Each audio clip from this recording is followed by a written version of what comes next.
Assalamualaikum warahmatullahi wabarakatuh. Kami dari kelompok 5 ingin mempresentasikan hasil materi-materi pada operasi sistem.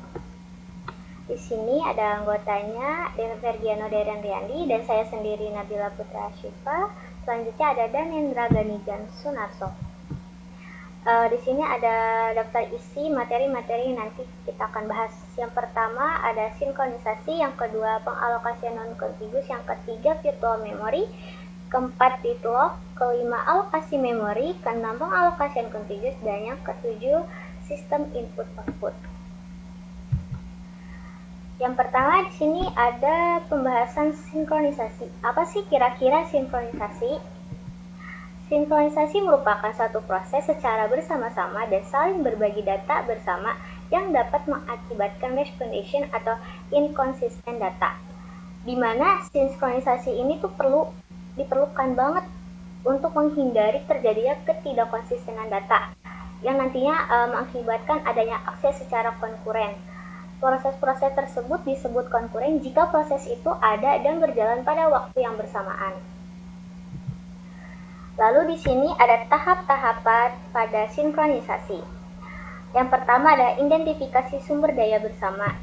Tahap ini tuh memerlukan apa aja sih yang perlu diakses untuk beberapa proses secara bersamaan. Itu bisa berupa memori bersama, data, atau perangkat keras lainnya. Lalu yang kedua itu ada SMAPR, di mana tahap ini itu untuk mengatur akses ke sumber daya bersama. Ini memungkinkan proses untuk menunggu hingga proses untuk menuju ke sumber daya yang menjadi tersedia karena sebelumnya itu mencoba untuk mengaksesnya gitu. Lalu yang ketiga ada mutual exclusion atau mutex, di mana tahap mekanisme ini pada sinkronisasi yang memastikan hanya satu proses dapat mengakses sumber daya bersama pada satu waktu. Juga memastikan adanya mutex atau saling pengecualian. Jadi mutex ini tuh sering digunakan untuk melindungi bagian kode yang penting. Lalu yang keempat ada conditional variables, di mana tahap yang dapat digunakan bersama dengan mutex. Tahap ini mengizinkan proses menunggu hingga kondisi tertentu dipenuhi sebelum dilanjutkan. Jadi tahap ini tuh emang sangat efektif ya dalam skenario di mana suatu proses harus menghentikan sementara eksekusinya hingga kondisi tertentu itu benar ya. Lalu di sini ada tahap penggunaan spin lock ya. Jika menggunakan tahap ini, proses-proses akan mengunci sumber daya bersama saat mengaksesnya dan membebaskan kunci setelah selesai ya. Konteksnya tuh jadi pengaturan looking dan unlooking harus dilakukan secara hati-hati dan menghindari deadlock atau race condition. Ini tuh cocok untuk bagian kritis yang pendek namun tidak efisien jika kunci ditahan dalam waktu lama. Nah, selanjutnya ada tahap monitor untuk konstruksi sinkronisasi tingkat tinggi yang merangkum data dan prosedur ke dalam satu unit. Di mana tahap ini memberikan pendekatan struktur untuk sinkronisasi sehingga lebih mudah untuk mengelola akses bersamaan ke sumber daya bersama. Sebenarnya yang perlu paling diingat itu tuh dalam sinkronisasi ini tuh adanya segmen kode yang mengakses sumber daya bersama atau struktur data yang harus dilindungi dari akses bersamaan, sehingga mekanisme sinkronisasi memastikan prosesnya bahwa hanya satu proses yang dapat menjalankan bagian penting pada satu waktu gitu. Oke, di sini ada cara kerja ya. Cara kerja pada sinkronisasi. Yang pertama ya identifikasi sumber daya bersamanya dulu. Di mana tahap ini itu proses sinkronisasi yang mengidentifikasi dari beberapa proses yang diakses secara bersamaan. Ini tuh ya tadi kayak sebelumnya sudah dijelaskan bisa berupa memori bersama, data atau perangkat keras. Nah, lalu setelah diidentifikasi sumber daya bersamanya, kita analisis nih resikonya tuh. Nah, gimana sih untuk menganalisisnya tuh? Nih, gini jadi kita lihat itu dari ini terkait pada akses bersama terhadap sumber dayanya gitu. Nah, Resiko ini tuh meliputi kemungkinan yang terjadi nantinya tuh bisa deadlock, race condition, dan anomali data lainnya. Lalu setelah itu kita masuk ke proses pemahaman konsep sinkronisasi.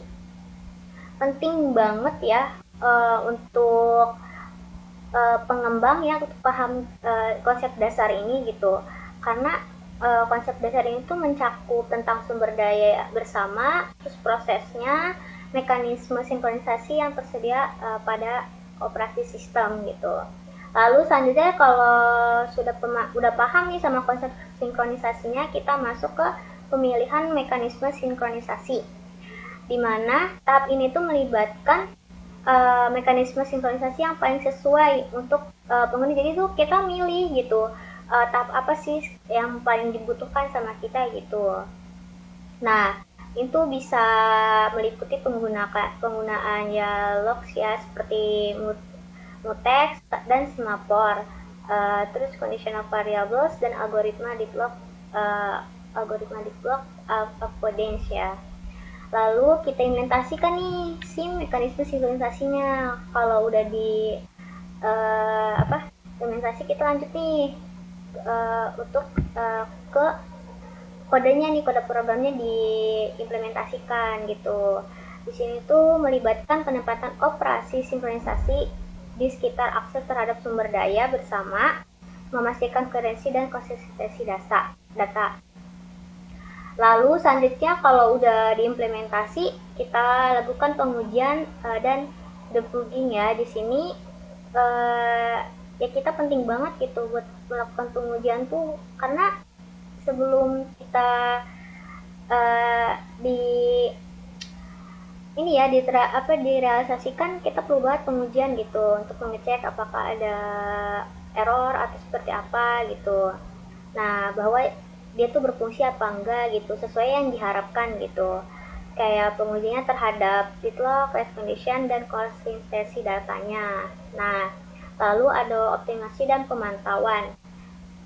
Kalau sinkronisasinya ya udah diimplementasikan, ya kita perlu banget nih meningkatkan optimasi kinerja sistemnya nih, pemantauan terus menerus sampai diperlukan deteksi dan perbaikan masalah setiap investasi ini muncul gitu, kayak ada problemnya lah gitu.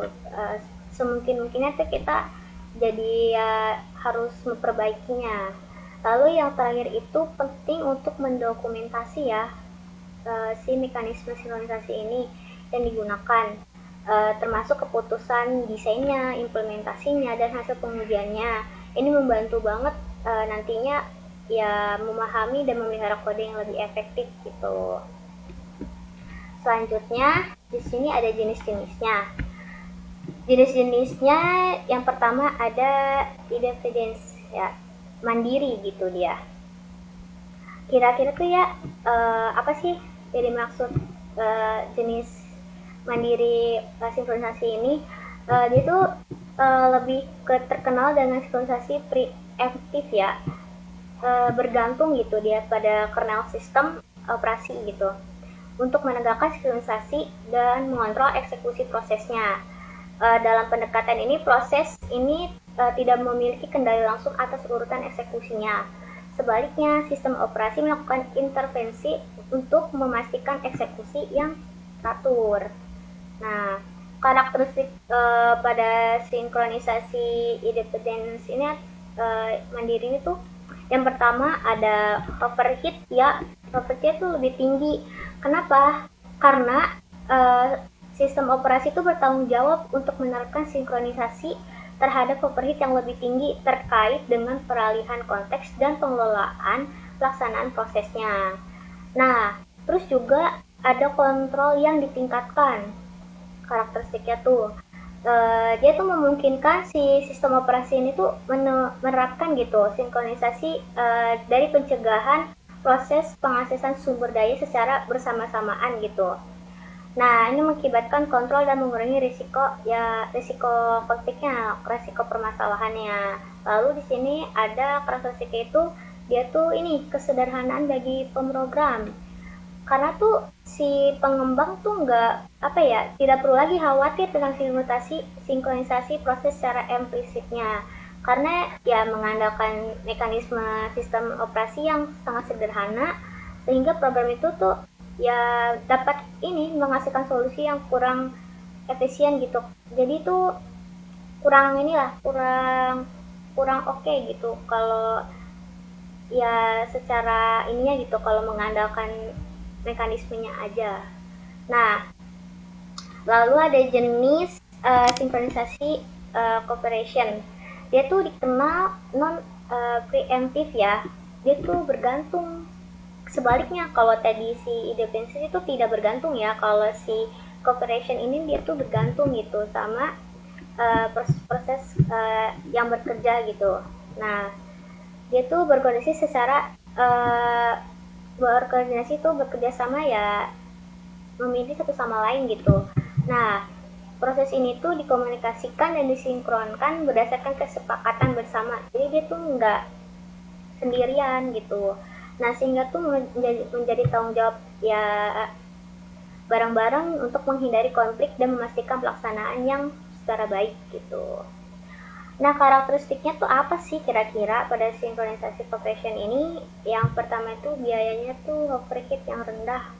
Justru malah lebih oke ya kalau si cooperation ini ketimbang tadi independence tuh. Nah, karena prosesnya bekerja sama, jadi ya tuh ya dengan sukarela gitu biayanya gitu dan tenaganya gitu. Tidak menimbulkan biaya tambahan dari intervensi sistem. Jadi cenderung emang lebih efisien gitu ketimbang tadi gitu. Nah, cara kinerjanya. Lalu peningkatan kompleksitas. Itu memerlukan desain dan praktik pemrograman yang cermat. Nah, jadi tuh pengembang tuh harus memastikan bahwa si proses mematuhi protokol sinkronisasi yang mungkin sudah diterapkan dengan benar gitu. Resiko perilaku buruknya ada jika proses tidak mengikuti aturan ya. Nah, kalau mengikuti aturan ya tidak menimbulkan perilaku buruk. Tapi terdapat risiko konflik kalau misalnya menimbulkan perilaku yang buruk ya pasti ada konflik dan risiko datanya ya rusak gitu. Nah, selanjutnya eh, di sini ketika masalah yang timbul jika tidak disinkronisasikan. Yang pertama yaitu race condition. Di sini tuh maksudnya tuh bukan kondisi ya race ya berlari atau gimana ya. Jadi tuh ini operasi sistem di mana situasinya tuh memanipulasi suatu data secara bersama-sama. Padahal mah ya datanya tuh yang emang nggak boleh berubah pastinya ya. Nilai akhir data itu kan tergantung dari si proses yang uh, terakhir dieksekusi pastinya. Jadi untuk menghindari situasi tersebut, maka semua proses itu dapat diakses pada suatu data ya harus segera secara disinkronisasikan. Kalau nggak disinkronisasikan ya pasti bakal bersama-sama gitu, barengan gitu. Lalu yang kedua ada critical section. Di mana tuh critical section ini tuh merupakan suatu kode segmen dari proses yang memungkinkan terjadi race condition tadi. Nah, ya si critical section itu segmen kode segmennya gitu. Nah, jadi itu suatu sistem terdiri dari banyak proses di mana semuanya berlomba-lomba pada saat yang sama untuk menggunakan data yang sama. Di sini terdapat kelebihan sinkronisasi. Yang pertama, memastikan konsisten dan integritas data gitu. Gimana gitu caranya ya dengan menggunakan sinkronisasi ya kelebihannya ya ini memastikan konsistennya data gitu. Terus menghindari kondisi balapan tadi ya yang race condition. Terus mencegah data yang tidak konsisten karena akses bersamaan. Lalu yang terakhir mendukung penggunaan sumber daya bersama secara efisien dan efektif. Lalu kekurangannya yang pertama menambah overheat ya ke sistem. Nah, ya mungkin dari biayanya bisa gitu. Ya tadi ada dua gitu. Sebaiknya ya gunanya jenis yang ini ya, yang cooperation secara bersama-sama gitu. Terus dia tuh bisa menyebabkan penurunan kinerja. Lalu ketiga itu ada meningkatkan kompleksitas sistem. Yang terakhir dapat menyebabkan kebuntuan jika tidak dilaksanakan dengan baik.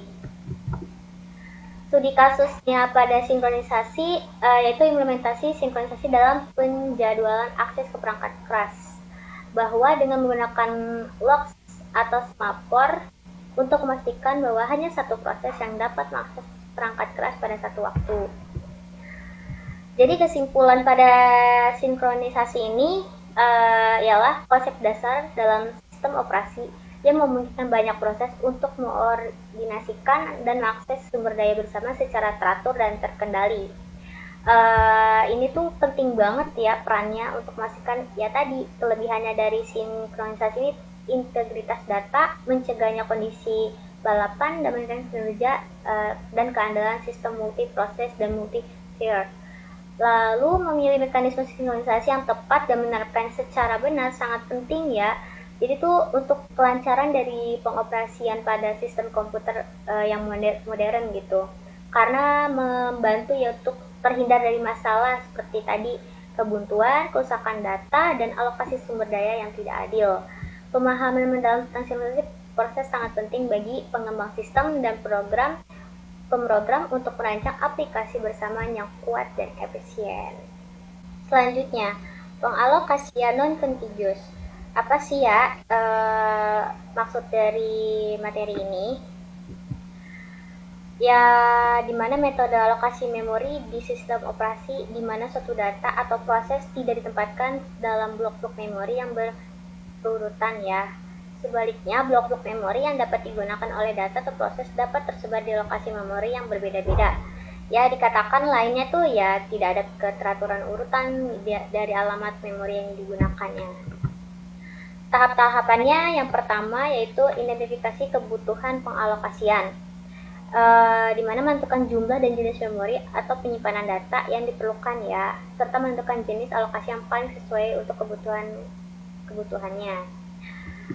Mencari ruang kosong yang kedua, mencari ruang kosong yang tersedia di dalam memori fisik atau memori karena untuk mencegah fragmentasi sumber daya dan konflik alokasi. Yang ketiga, verifikasi alokasi, memverifikasi bahwa alokasi sumber daya telah berhasil dilakukan dengan pemeriksaan ulang terhadap struktur data yang digunakan untuk melacak alokasinya, serta pengujian atau validasi fungsionalitas identitas data atau program yang dialokasikan. Cara kerjanya yang pertama, identifikasi kebutuhan alokasi. Mengidentifikasi identitas data atau program yang memerlukan alokasi sumber daya non-contiguous. Hal ini tuh melibatkan pemahaman terhadap kebutuhan memori dari data entitasnya. Yang kedua, pencarian ruang kosong, di mana sistem operasi ini mencari ruang kosong yang cukup untuk memenuhi kebutuhan alokasi entitas data. Nah, oke, di mana tuh ruang kosong ini tuh dapat tersebar di berbagai lokasi dalam memori fisik. Lalu yang ketiga, penetapan lokasi alokasi. Setelah ruang kosong ditemukan, sistem menetapkan lokasi-lokasi untuk blok-blok sumber daya yang akan alokasikan. Lokasi-lokasi ini mungkin tersebar di beberapa lokasi dalam memori. Yang keempat, verifikasi alokasi. Memverifikasinya tuh bahwa alokasi sumber daya telah berhasil dilakukan. Sistem melakukan pemeriksaan ulang nantinya terhadap struktur data alokasi untuk memastikan kebenaran alokasinya. Kelebihannya yang pertama adalah penggunaan memori yang fleksibel.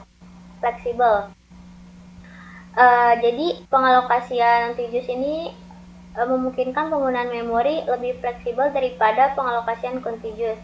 Hal ini memungkinkan aplikasi untuk mengalokasikan memori sesuai dengan kebutuhan mereka tanpa harus memperhatikan ketersediaan blok-blok memori yang saling berkaitan. Lalu yang kedua, manajemen fragmentasi. Sehingga fragmen ruang yang tersedia di antara blok-blok data digunakan adalah suatu hal yang biasa, namun dengan strategi manajemen yang tepat seperti refragmentasi, fragmen ini dapat dikelola untuk mengoptimalkan penggunaan ruang. Jadi memungkinkan sistem untuk tetap efisien seiring waktu, bahkan ketika ada banyak operasi penulisan dan penghapusan file. Yang ketiga ialah optimasi penggunaan memori. Jadi dalam beberapa kasus pada penggunaan pengalokasian non-contiguous ini dapat mengoptimalkan penggunaan memori dengan cara yang lebih baik daripada alokasi contiguousnya ya. Jadi tuh misalnya ada aplikasi nih yang memiliki pola penggunaan memorinya tidak teratur ya. Jadi dengan menggunakan pengalokasian non-konsisten itu dapat membantu dalam memenuhi kebutuhan memori tanpa menghasilkan banyak celah kosong yang tidak efisien. Lalu yang keempat itu manajemen memori virtual. Pengalokasian non-kontinuous sangat penting dalam manajemen virtual ya. Manajemen virtual memorinya. Dalam sistem memori virtual, dengan alokasi memori kontinuous ini memungkinkan sistem untuk membuat ilusi nih bahwa setiap proses memiliki akses ke memori yang terus-menerus. Meskipun blok-blok memori tersebut tersebar secara memori fisik, ya yang sebenarnya gitu, di luar memori fisik yang sebenarnya. Lalu yang kelima ada memori terdistribusi, di mana dalam lingkungan komputasi terdistribusi atau sistem terdistribusi, pengalokasian non-kontinuous dapat sangat berguna karena dengan seiringnya ya dari beberapa node atau komputer terpisah secara fisik. Dengan metode ini ya memungkinkan pengalokasian memori secara efisien di seluruh sistem terdistribusi ini. Lalu yang keenam, pengurangan fragmentasi memori.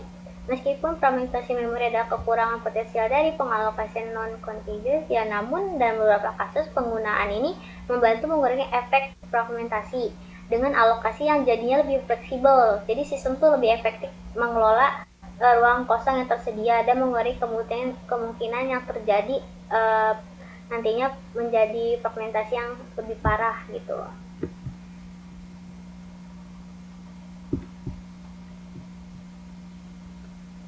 Oke, selanjutnya studi kasus. Yang pertama ada studi kasusnya ini ada implementasi pengalokasian non-kontinuous dalam manajemen file. Yaitu dengan menggunakan metode ini memberikan sistem untuk mengelola penyimpanan data secara efisien meskipun dengan tantangan yang terkait dengan fragmentasi memori. Dengan menggunakan algoritma alokasi yang tepat dan strategi manajemen efisien, sistem dapat memberikan kinerja yang baik dan pengelolaan file yang berukuran bervariasi. Kesimpulannya secara keseluruhan tuh ya metode ini memungkinkan untuk mengelola penyimpanan data ya jadi lebih fleksibel dan efisien ya, meskipun tantangannya terkait dengan fragmentasi memori ya. Tapi dengan memilih algoritma alokasi yang tepat dan strategi manajemen yang efisien, ya sistem dapat memberikan kinerja yang baik dan pengelolaan memori dan penyimpanan dalam pengelolaan memori dan penyimpanan data. Selanjutnya, apa sih virtual memory? Virtual memory ya dimana konsep pada sistem komputer yang memungkinkan program untuk menggunakan lebih banyak memori daripada yang tersedia secara fisik dalam RAM. Ini menciptakan ilusi bahwa setiap program itu memiliki akses ke sejumlah besar memori yang tersedia tanpa memperhatikan ya batasan dari memori fisik pada sistem. Ini dicapai itu dengan mengalokasikan sebagian dari ruang penyimpanan pada hard disk sebagai memori virtual. Ketika program memerlukan lebih banyak memori daripada yang tersedia dalam RAM fisik, sistem operasi itu menggunakan teknik yang disebut paging atau swapping ya, untuk memindahkan bagian-bagian data yang tidak sedang digunakan dari RAM ke ruang penyimpanan virtual di hard disk dan sebaliknya. Tahapannya yang pertama ialah inisialisasi. Pada saat sisa operasi pertama kali dimulai, ya inisialisasi dahulu. Jadi sehingga tuh sistem operasi menetapkan jumlah memori fisik untuk penggunaan internal dan menyiapkan struktur data yang diperlukan untuk pengelolaan memori virtualnya, seperti tabel halaman dan tabel frame. Lalu yang kedua, tahap pemetaan memori virtual ke memori fisik. Di mana pemetaan halaman-halaman dari memori virtual ke dalam frame-frame di memori fisik ini terjadi ketika sebuah program meminta akses ke memori, sehingga sistem operasi akan mencari di tabel halaman untuk menemukan pemetaan sesuai antara halaman virtual yang diminta dan frame fisik yang tersedia. Lalu tuh memperoleh tabel halaman tersebut untuk merekam pemetaan tersebut. Lalu yang ketiga ada page fault handling. Tahap ini itu terjadi ketika sebuah program mencoba mengakses halaman yang tidak ada di dalam memori fisik. Hal ini tuh terjadi ketika halaman tersebut belum dimuat ke memori fisik atau telah dihapus dari memori fisik karena di swapping ya.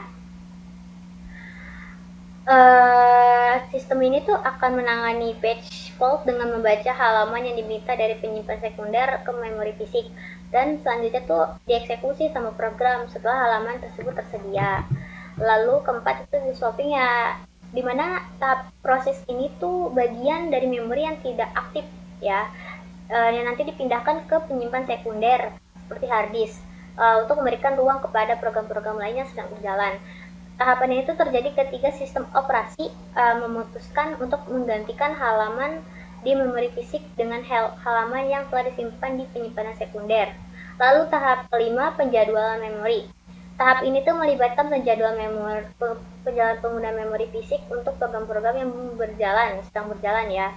Sistem operasi harus memilih halaman mana nih yang harus dimuat ke memori fisik, halaman mana juga yang harus dipindahkan ke penyimpanan sekunder, serta bagaimana memprioritaskan alokasi memori untuk berbagai program dan proses yang berjalan secara bersamaan. Yang keenam, proteksi memori. Tahap yang terakhir ini melibatkan penerapan ya, di mana tuh proteksi memori memastikan nih keamanan dan isolasi antar program dan sistem operasi. Jadi ketika si program berjalan nih di dalam ruang memori virtualnya sendiri yang diisolasi dari program-program lain ini, sehingga mencegah program-program untuk mengakses atau merusak memori yang dimiliki oleh program-program lain atau sistem operasi itu sendiri. Lalu cara kerjanya gimana ya? Nah, di sini tuh cara kerjanya pertama, pemetaan memori virtual ke memori fisik. Sistem operasi membagi memori virtual ke unit-unit yang kecil yang disebut halaman. Halaman-halaman ini kemudian dipetakan ke dalam blok-blok memori fisik yang disebut frame. Nah, ketika si program membutuhkan akses ke memori, sistem operasi ini bakal memetakan halaman-halaman yang diminta dari memori virtual ke frame yang tersedia ke dalam memori fisik. Proses ini tuh biasa dilakukan menggunakan tabel halaman ya, yang menyimpan informasi mengenai pemetaan antara halaman virtual dan frame fisik. Lalu yang kedua, pengujian packaging, salah satu metode umum yang digunakan dalam pengelolaan memori virtual, di mana tuh dalam packaging ini tuh memori fisik itu dan virtual dibagi menjadi halaman-halaman yang sama ukurannya tuh. Nanti ketika program membutuhkan akses ke memori, sistem operasi akan memetakan halaman virtual ke halaman fisik. Jika halaman yang diminta tidak ada di dalam memori fisik, maka halaman tersebut harus dibaca dari penyimpanan sekunder ke dalam memori fisik sebelum bisa diakses oleh program. Lalu yang ketiga, swapping adalah proses di mana sebagian dari memori yang tidak aktif dipindahkan ke penyimpanan sekunder ya, untuk menyimpan ke ruang program-program lainnya yang sedang berjalan. Jadi ketika sebuah program ini membutuhkan banyak memori fisik daripada yang tersedia, sehingga sistem operasi dapat menggunakan swapping untuk memindahkan bagian dari memori yang sedang tidak digunakan untuk penyimpanan sekunder dan kemudian memuat kembali ke memori fisik ketika dibutuhkan gitu. Yang keempat ada proteksi memori, di mana memori virtual memungkinkan sistem operasi untuk memberikan proteksi antara program dan terhadap program itu sendiri. Setiap program berjalan di dalam ruang memori virtual sendiri ini isolasi dari program-program lain. Ini mencegah program-program untuk mengakses dan merusak memori yang dimiliki oleh program-program lain atau oleh sistem operasi itu sendiri. Manfaat virtual memory, yang pertama memperluas kapasitas memori. Manfaat utamanya ini ya memperluas memori yang tersedia dari program-program dan proses yang sedang berjalan di sistem, dengan kemungkinan program untuk menggunakan ruang memori yang lebih besar daripada yang sebenarnya tersedia secara fisik. Virtual memory memungkinkan sistem operasi untuk menjalankan aplikasi-aplikasi yang lebih besar dan kompleks tanpa terbatas oleh ketersediaan memori fisik. Lalu yang kedua, manfaatnya isolasi dan proteksi memori. Jadi memberikan isolasi dan proteksi antar program-program yang berjalan di sistem. Jadi setiap program berjalan dalam ruang memori virtualnya sendiri yang isolasi dari program-program lain, sehingga tuh tercegah program-program tuh untuk mengakses atau merusak memori yang dimiliki oleh program-program lain gitu, atau oleh sistem operasi itu sendiri. Jadi meningkatkan keamanan ya gitu. Lalu yang ketiga, optimasi penggunaan memori fisik. Ini mengoptimalkan ya penggunaan memori fisik dengan cara yang lebih efisien. dengan menggunakan teknik seperti packaging dan swapping ya, sistem operasi dapat menghasilkan dan mendaur ulang memori fisik secara dinamis berdasarkan kebutuhan aktual program-program secara berjalan pada saat berjalan sistem. Hal ini memungkinkan sistem operasi untuk memaksimalkan penggunaan memori fisik yang tersedia tanpa mengorbankan kinerja atau keamanan. Lalu, manfaatnya manajemen memori yang dinamis berdasarkan kebutuhan aktual program yang berjalan di sistem. Jadi sistem operasi dapat menggunakan teknik seperti packaging dan swapping dan alokasi memori dinamis untuk mengatur dan memantau penggunaan memori oleh program yang berjalan, memastikan bahwa sumber daya memori digunakan secara efisien dan efektif. Lalu manfaat yang terakhir ialah dukungan untuk alokasi memori fleksibel ya. Jadi terhadap program-program dan proses yang berjalan di sistem, memungkinkan program untuk menggunakan ruang memori yang lebih besar daripada yang sebenarnya yang tersedia di fisik. Virtual memory memberikan fleksibilitas yang lebih besar dalam penggunaan memori oleh program-program yang berjalan di sistem. Teknik yang terkait pada virtual memory, yang pertama ialah teknik packaging, membagi memori fisik dan virtual menjadi unit-unit kecil yang disebut halaman. Setiap halaman ini tuh memiliki ukuran tetap dan sistem operasi menggunakan tabel halaman untuk memetakan halaman-halaman virtual ke frame-frame dalam memori fisik. Jika sebuah program membutuhkan akses ke memori yang belum dimuat ke dalam memori fisik, sistem operasi akan menggunakan packaging untuk memuat halaman tersebut dari penyimpanan sekunder ke memori fisik. Lalu yang kedua, segmentasi. Di mana tuh si segmentasi ini memiliki ukuran yang berbeda-beda. Jadi setiap segmen itu mewakili bagian tertentu dari program atau data seperti kode, data, atau stack. Jadi si SO ini menggunakan tabel segmentasi untuk memetakan segmen-segmen virtual ke segmen fisik dalam memori fisik. Segmentasi sering digunakan bersama dengan packaging untuk memberikan fleksibilitas dan efisiensi dalam manajemen memori. Lalu yang ketiga, ada package replacement algoritmanya ya. Jadi tuh si sistem tuh ketika memori fisik penuh, sistem tuh nggak perlu lagi memuat halaman baru ke dalam memori fisik. Jadi ya memilih halaman mana yang harus diganti gitu. Jadi sistem operasi menggunakan algoritma penggantian halaman. Beberapa algoritma penggantian halaman yang umum digunakan termasuk FIFO, yaitu first in, first out, list recently out, dan list frequency out. Algoritma ini membantu sistem operasi dalam menentukan halaman mana yang harus digantikan untuk meminimalkan overhead dan meningkatkan kinerja keseluruhan. Lalu demand packaging. Teknik demand packaging memungkinkan sistem operasi untuk memuat halaman-halaman dari penyimpanan sekunder ke dalam memori fisik hanya saat halaman tersebut benar-benar dibutuhkan oleh program.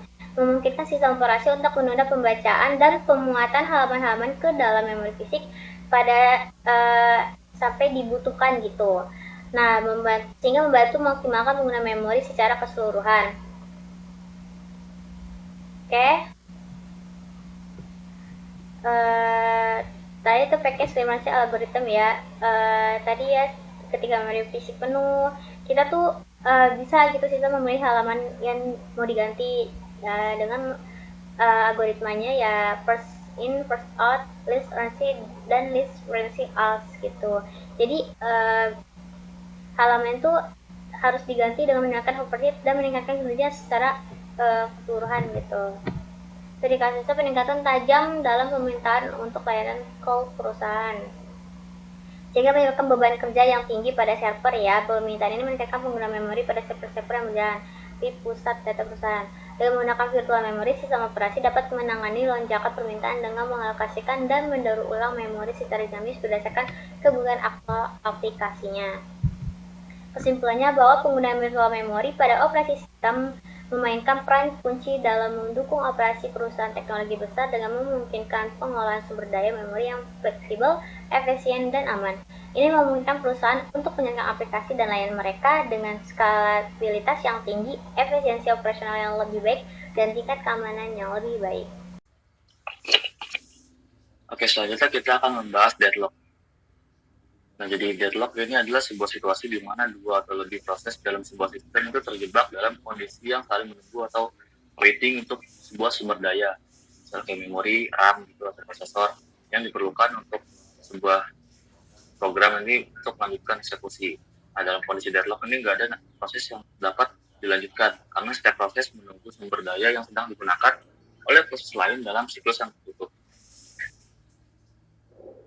Nah, umumnya deadlock terjadi ketika 4 kondisi berikut terpenuhi secara bersamaan. Ini faktor-faktor yang menyebabkan deadlock.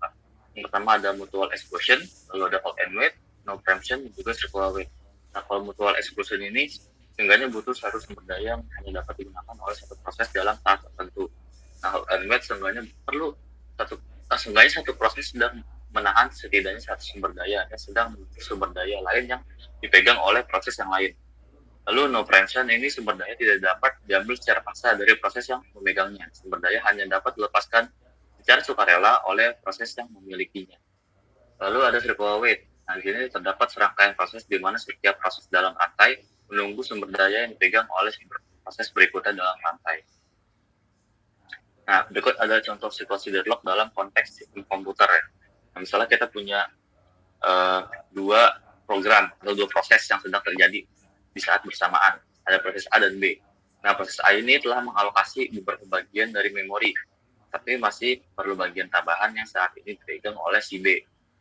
Nah, proses B udah mengalokasikan bagian yang diperlukan oleh proses B, salah ya, proses B. Jadi proses B telah mengalokasikan bagian yang diperlukan oleh proses B, tapi dia juga masih perlu bagian yang sedang digunakan sama si A.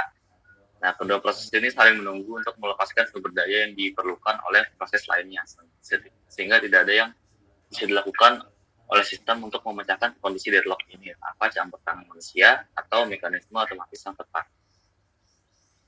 Yang berikut ada jenis-jenis dari deadlock. Pertama ada deadlock sumber daya.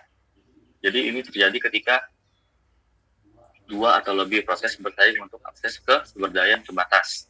Kayak tadi misalnya RAM, memori, terus bisa juga keras kayak misalnya printer, atau juga bisa berupa sumber daya abstrak, misalnya kayak akses ke sebuah file. Nah, ketika satu proses memegang sumber daya tertentu dan mencoba untuk memperoleh sumber daya yang lain lagi dipakai, sementara proses tersebut juga menunggu sumber daya yang dipegang oleh proses pertama. Nah, ini menyebabkan deadlock itu terjadi. Yang kedua itu ada deadlock saling menunggu. Nah, deadlock saling menunggu terjadi ketika dua atau lebih proses saling menunggu satu sama lain untuk melepaskan sumber daya yang mereka butuhkan untuk melanjutkan eksekusi. Setiap proses dalam siklus tertutup menahan setidaknya satu sumber daya yang dibutuhkan oleh proses berikutnya dalam siklus. Sementara juga menunggu untuk mendapatkan sumber daya yang dipegang oleh proses sebelumnya dalam siklus, jadi kayak rantai. Nah, contohnya misalnya proses A ini nunggu proses B untuk melepaskan sumber daya yang diperlukan. Nah, si proses B ini juga menunggu proses C dan seterusnya, sehingga akhirnya proses terakhir ini menunggu si proses A ini untuk melepaskan sumber daya yang diperlukan.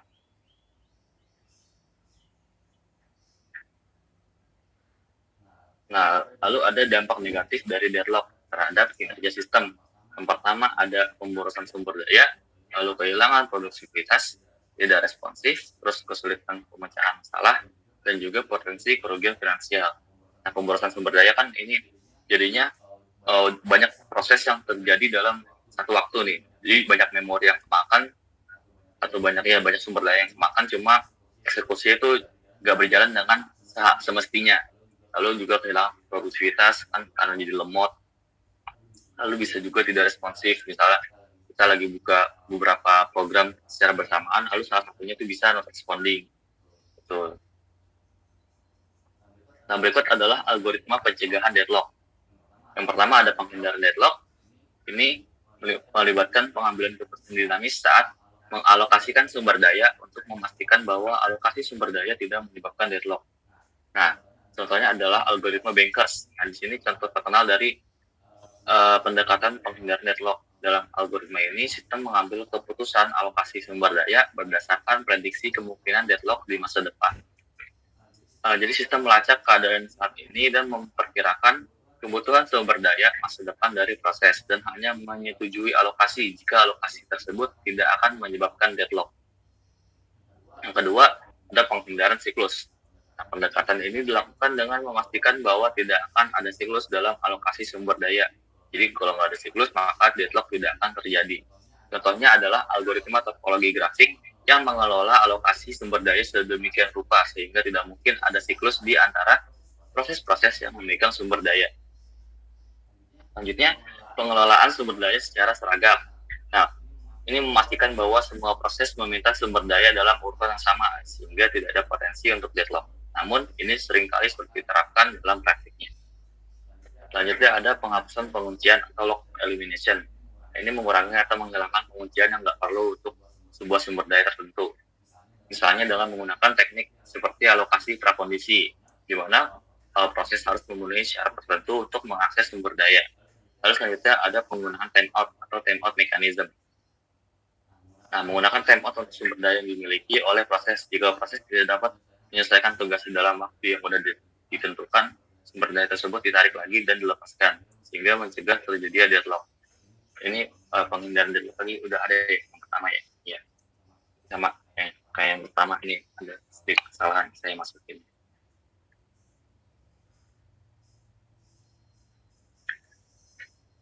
Nah, selanjutnya kita akan membahas alokasi memori. Ini masih berkaitan dengan deadlock tadi.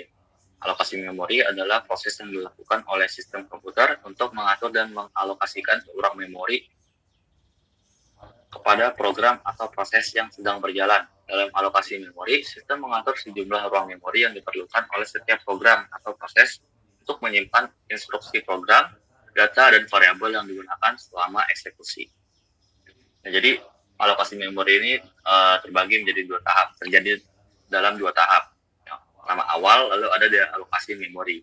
Nah, alokasi awal ini sistem mengalokasikan ruang memori kepada program atau proses. Nah, ruang memori ini dipakai untuk menyimpan source code, variabel, data, dan juga segala sesuatu yang diperlukan oleh suatu program itu untuk berjalan.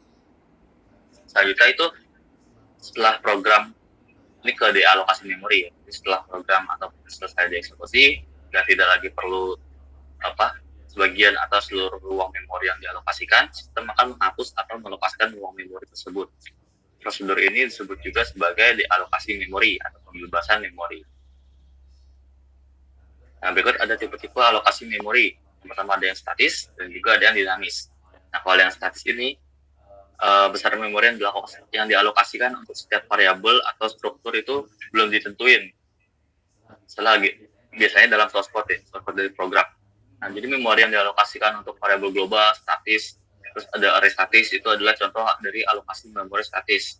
Nah, keuntungannya, alokasi memori statis ini kecepatan eksekusinya cepat, tinggi, dan sederhana dalam manajemennya. Namun kekurangannya, memorinya tidak fleksibel dan sulit untuk menyesuaikan ukuran alokasi saat berjalan. Lalu alokasi memori dinamis. Dalam alokasi ini, ruang memori dialokasikan saat program berjalan, saat runtime. Nah, kalau yang statis tadi itu kan saat pembuatan programnya. Nah, kalau yang dinamis ini saat lagi di running programnya. Nah, proses alokasi memori dinamis ini biasanya dilakukan menggunakan fungsi-fungsi khusus seperti malloc, memori alokasi, terus ada calloc atau realloc atau pengalokasian ulang memori. Nah, memori yang dialokasikan dinamis sering digunakan untuk menyimpan data yang ukurannya belum diketahui dan untuk mengalokasikan struktur data seperti linked list, stack, queue, dan lain-lain.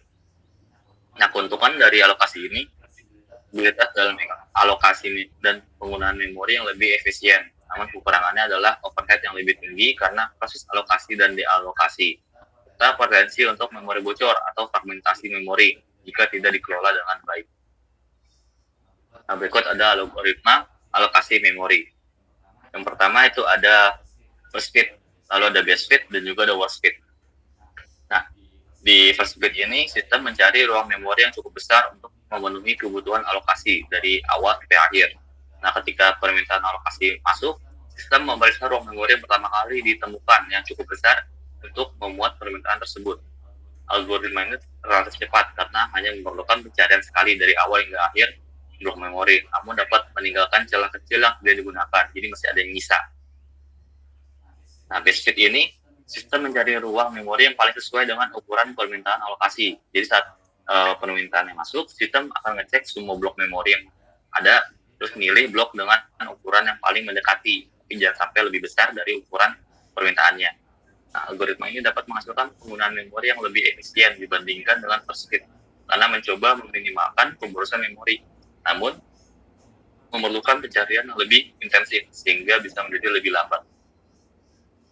Lalu ada warp speed. Nah, dalam algoritma warp speed ini, sistem mencari ruang memori yang paling besar yang cukup untuk memuat permintaan alokasi. Jadi ketika permintaan masuk, sistem mengecek semua blok memori yang ada, terus memilih blok dengan ukuran yang paling besar yang memadai untuk permintaan. Nah, algoritma ini sering kali menghasilkan pemborosan memori yang tinggi karena meninggalkan celah besar yang tidak digunakan. Namun, pencarian ruang memori yang cocok relatif cepat karena hanya perlu mencari blok yang paling besar. Oke, lanjut.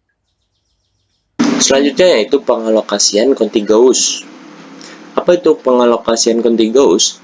Yaitu teknik di mana sistem operasi mengalokasikan blok memori yang berdekatan ke suatu proses. Memori ini dialokasikan dalam suatu potongan yang berkesinambungan, sehingga memudahkan sistem operasi untuk mengelola dan proses mengakses memori. Alokasi memori yang berdekatan cocok untuk sistem dengan ukuran memori terbatas dan di mana akses cepat ke memori adalah hal yang penting. Akses memori contiguous dapat dilakukan dengan dua cara. Yang pertama yaitu facet partitioning, yang dimana dalam partisi tetap memori dibagi menjadi partisi berukuran tetap dan setiap partisi ditugaskan ke suatu proses. Teknik ini mudah untuk diimplementasikan namun dapat mengakibatkan terbuangnya memori jika suatu proses tidak cocok dengan sempurna ke dalam sebuah partisi. Yang selanjutnya yaitu dynamic partitioning. Dalam partisi dinamis, memori dibagi menjadi partisi-partisi dengan ukuran variabel, dan setiap partisi ditugaskan ke suatu proses. Teknik ini lebih efisien karena memungkinkan alokasi hanya memori yang diperlakukan untuk proses, namun memerlukan lebih banyak overhead untuk melacak memori yang tersedia. Nah, keuntungannya apa sih? Yang pertama yaitu simplicity. Alokasi memori yang berdekatan adalah teknik yang relatif sederhana dan mudah untuk manajemen memori. Ini membutuhkan lebih sedikit overhead dan mudah diterapkan. Yang selanjutnya yaitu efisien. Alokasi memori yang berdekatan adalah teknik yang efisien untuk manajemen memori. Setelah suatu proses dialokasikan memori yang berdekatan, proses tersebut dapat mengakses seluruh blok memori tanpa gangguan apapun. Yang selanjutnya yaitu fragmentasi rendah. Karena memori dilakukan dalam blok yang berdekatan, risiko fragmentasi memori lebih rendah. Hal ini dapat menghasilkan pemanfaatan memori yang lebih baik karena lebih sedikit memori yang terbuang. Nah, di balik keuntungan pasti ada kerugian. Apa itu kerugian dari alokasi memori contiguous? Yang pertama, fleksibilitas terbatas. Alokasi memori yang berdekatan tidak terlalu fleksibel karena memerlukan memori untuk dialokasikan dalam blok yang berdekatan. Hal ini dapat membatasi jumlah memori yang dapat dilakukan untuk suatu proses. Yang selanjutnya yaitu memory wastage, di mana jika suatu proses memerlukan ukuran memori yang lebih kecil dari blok berdekatan yang dialokasikan padanya, mungkin ada memori yang tidak terpakai sehingga mengakibatkan pemborosan memori. Nah, selanjutnya kesulitan dalam mengelola ukuran memori yang lebih besar. Seiring bertambahnya ukuran memori, pengelolaan alokasi memori yang berdekatan menjadi lebih sulit. Hal ini karena menemukan blok memori yang berdekatan dan cukup besar untuk dialokasikan ke suatu proses menjadi suatu tantangan. Yang selanjutnya fragmentasi eksternal. Seiring waktu, fragmentasi eksternal dapat terjadi karena terjadi sebagai akibat dari alokasi dan dealokasi memori yang dapat mengakibatkan blok memori bebas yang tidak bersebelahan tersebar di seluruh sistem.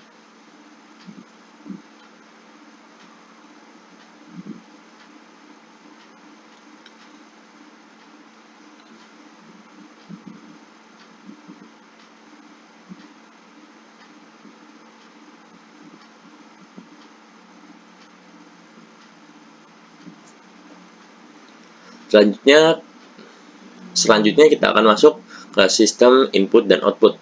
Nah, Sistem input dan output dapat dilafazkan I/O.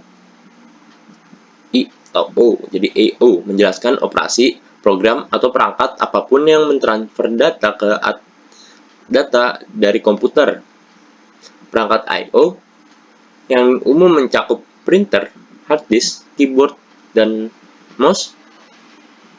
Perangkat input dan output memainkan peran penting dalam pemrograman komputer dengan menyederhanakan cara perangkat komputasi berkomunikasi melalui jaringan. Nah, mengapa I/O itu penting? Dalam arsitektur komputer, I/O mencakup serangkaian tugas yang harus dijalankan dengan benar untuk mendukung berbagai data antar mesin distrik. Semua jenis penggerak data dalam sistem bergantung pada operasi I/O, termasuk file audio, set instruksi perangkat lunak, aliran teks dan video, Sinyal input dan atau output membawa instruksi yang harus dijalankan oleh unit pemrosesan pusat CPU komputer untuk melalui transfer data masukan tersebut dapat berasal dari perangkat keras, perangkat lunak, dan interaksi manusia. Sinyal input I/O memindahkan data dari CPU, pengontrolan penyimpanan, dan memori ke perangkat penyimpanan. Sinyal keluaran I/O mengalir dari komputer ke perangkat keluaran. Beberapa perangkat I/O merupakan perangkat input saja, artinya perangkat tersebut mengirim data namun tidak menerima data. Perangkat keluaran saja melakukan sebaliknya, menerima masukan tetapi tidak dapat mengirim data ke mesin lain. Beberapa perangkat I/O menerima masukan, memproses data, dan menghasilkan keluaran. Bagaimana operasi I/O terjadi? Perangkat I/O secara umum dikategorikan sebagai penyimpanan komunikasi jaringan antarmuka pengguna atau layanan perangkat keras terkait yang menggunakan sistem listrik yang berinteraksi dengan komputer untuk berkomunikasi. Perangkat menggunakan port I/O paralel atau serial atau sinyal over the air. Input I/O terbagi dalam dua kategori, yaitu keras dan lunak. I/O keras mengacu pada transfer data langsung yang terjadi pada antara komputer dan perangkat fisik eksternal, seperti keyboard atau mouse. Sedangkan I/O yang lunak terjadi ketika data transfer antar komputer atau server melalui jaringan seperti media streaming atau berbagi file. Operasi I/O dihitung berdasarkan jumlah operasi yang terjadi per detik, disebut dengan EOPS, atau sebagai ukuran kecepatan transfer. Performa I/O dipengaruhi oleh kemampuan peralatan di dalam komputer, termasuk drive, kartu grafis, dan perlengkapan jaringan. Nah, apa itu manajemen memori I/O? Peripheral yang terpasang prosesor I/O dilengkapi secara khusus untuk menangani operasi yang terkait dengan transfer data. Untuk memfasilitasi komunikasi antara perangkat I/O dan prosesor, antarmuka I/O mengidentifikasi semua alamat yang dihasilkan oleh CPU. Pengontrol bertugas memastikan data dikirimkan ke berbagai komponen komputer. Berbagai metode pengendalian digunakan, antara lain sebagai berikut. Yang pertama, I/O terprogram (PAO). Metode ini mengharuskan prosesor untuk menjalankan perintah untuk setiap transfer I/O. Jadi, ini adalah metode yang paling lambat. Keuntungannya adalah I/O terprogram adalah program yang paling sederhana. I/O yang digerakkan oleh interupsi. Dengan metode ini, perangkat I/O mengirimkan perintah ketika siap menerima data. CPU kemudian menghentikan sementara apa yang sedang dilakukan untuk menjalankan instruksi baru sebelum melanjutkan aktivitas sebelumnya. Dengan cara ini, CPU tidak perlu memeriksa status penerimaan perangkat I/O. Pengontrol interupsi yang dapat diprogram tindak lanjut (APIC). Variasi ini mengirimkan sinyal interupsi ke APIC untuk memberi tahu prosesor ketika perangkat siap mengirim data. Akses memori langsung (DMA). DMA ini melewati CPU untuk mengirim perintah data dari peripheral ke memori utama. DMA adalah pengganti PIO, juga dikenal sebagai I/O, yang dapat diprogram sebuah proses di mana CPU pengelola semua transaksi data. Selanjutnya yaitu unit mesin memori input atau output IOMMU dirancang untuk mesin virtual, memungkinkan sistem operasi OS untuk menghubungkan pemetatan perangkat fisik dan virtual untuk mengalokasikan sumber daya memori secara efisien. Nah, apa perbedaan masukan EO atau keluaran EO dan keluaran EO? Perangkat EO dikategorikan sebagai penyimpanan jaringan antarmuka antar pengguna atau layanan terkait perangkat keras yang menghubungkan mesin atau sistem terpisah. Manajemen perangkat EO ditangani oleh OS komputer melalui subsistem khusus yang dirancang untuk mengelola driver perangkat atau perangkat keras apapun yang terpasang. Komputer modern mendukung berbagai perangkat termasuk drive audio dan video, adapter Bluetooth, drive disk, adapter layar, dongle, printer berkecepatan tinggi, modem, flash drive USB, dan hotspot seluler. Perangkat masukan EO menciptakan antarmuka antara pengguna akhir dan komputer atau sistem informasi lainnya. Perangkat input mengirim perintah melalui komponen perangkat keras, perangkat lunak, atau interaksi manusia dalam EO. Data mengalir dari perangkat ke komputer. Operasi keluaran EO mengacu pada sinyal data yang dikirim oleh perangkat keluaran sebagai respon terhadap masukan data. Data mengalir dari komputer ke perangkat keluaran, di mana data tersebut diinteraksikan dan diproses. Pemrosesan memastikan keluaran data disajikan dengan cara yang dapat dipahami oleh pengguna. Nah, apa aja sih perangkat-perangkat inputnya? Yang pertama yaitu keyboard, joystick, mikrofon, webcam, dan scanner, dan lain-lain. Selanjutnya yaitu perangkat output. Nah, mencakup seperti graphic card, proyektor, speaker, printer, dan headphone. Perangkat EO manakah yang menyediakan input data dan output data? Asisten virtual yang diartikan dengan suara menggambarkan teknologi yang menangani masukan dan keluaran data.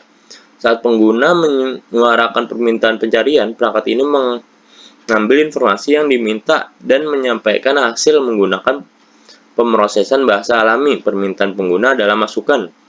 Respon suara perangkat adalah outputnya. Hard disk atau solid state drive SSD dapat diklarifikasikan sebagai perangkat input dan output. Data ditulis dengan sektor drive berbasis flash NAND, dan juga dapat diambil dari SSD.